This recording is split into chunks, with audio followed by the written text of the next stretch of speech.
managed mostly by men. Men who like to think in terms of war, sabotage, and, well, embarrassing James Bondy names for stuff they do in the office. The other thing we can take from Operation Bambi is a lesson about sleep deprivation. This is something to keep in mind as you hear this book, or think about this genre in general. The subtle but sometimes strikingly weird effects of sleep deprivation can be seen everywhere in the world of morning TV, and they make people do interesting things. Meredith Vieira recognized it when she left Today in 2011. When you're tired all the time, you just don't feel well. It's easy to gain weight, it's easy to get depressed, and there's anxiety. And no amount of money can cure exhaustion, though many have tried. Network morning TV hosts are, almost by definition, millionaires. Several make north of $5 million a year, and one, Matt Lauer, the longest-serving and most successful of them all, makes more than $20 million. They work for producers who make far less, though those producers don't have to do what hosts do: appear alive and alert and attractive on the air every single morning, no matter how sleepy or stressed or ugly they really feel. Not to put too fine a point on it, when you're dealing with a lot of rich folks whose alarm clocks go off at 3:30 in the morning, day after day, some crazy shit is going to go down. For example, Operation Bambi.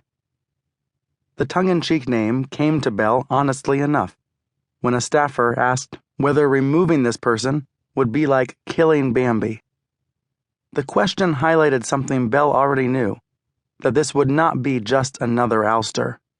It would be big news in the business pages of the New York Times and in the celebrity weeklies, and, if not handled correctly by both NBC and the victim, a potentially fatal blow to many people's careers. It would be discussed around water coolers, on Facebook and Twitter, in hair salons and restaurants and gyms, wherever plugged-in people, especially plugged-in women, congregate. That's why the severing had to be handled very cleverly, very carefully, so smartly that when it was over, and despite what might get written on TMZ or Gawker, neither he nor his network would seem mean, and the question of jumped or was pushed would remain at least a bit murky. That's why it needed to be not just a clean break or a pink slip or that classic cop-out, the phone call to the agent, but something layered and nuanced and, well, an operation. Heck, with a little luck, he might even be able to give a reasonable observer the impression that the victim had been promoted, that the job they'd dreamed about had finally landed in their lap, that they'd no longer have to go to bed at 9 p.m., dread the alarm clock at 3:30 a.m., or tolerate strangers' questions about their strange sleep patterns.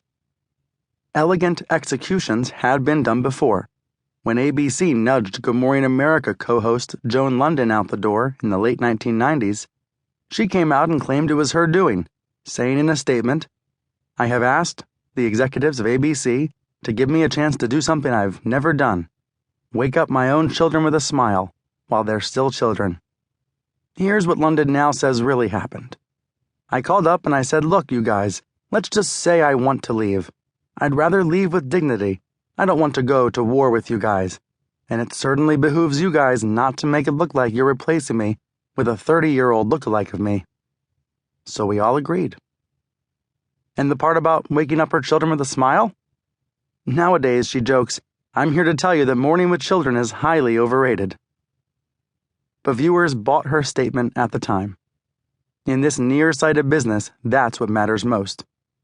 The tearless termination was to the TV executive what the 80-yard post-2-minute warning drive was to the football quarterback, a way to show his mettle. Bell was a pro. He could do this thing. Of course, there were other possible outcomes as well, once Operation Bambi got rolling. Anyone who remembered the beyond awkward transition from Jane Pauley to Deborah Norville on that same Today Show in 1989 knew that the ousting of a familiar TV face, which ultimately was what this operation was all about, could also be horribly bungled. Things often turn out poorly when male television executives play chess with female personalities, moving them on, off, and around the set of a show that 3 million female viewers think of as theirs. Go figure. Still, Bell, too, felt inextricably wound up in the Today Show's fortunes, and he might have thought that he could deftly remove the cancer that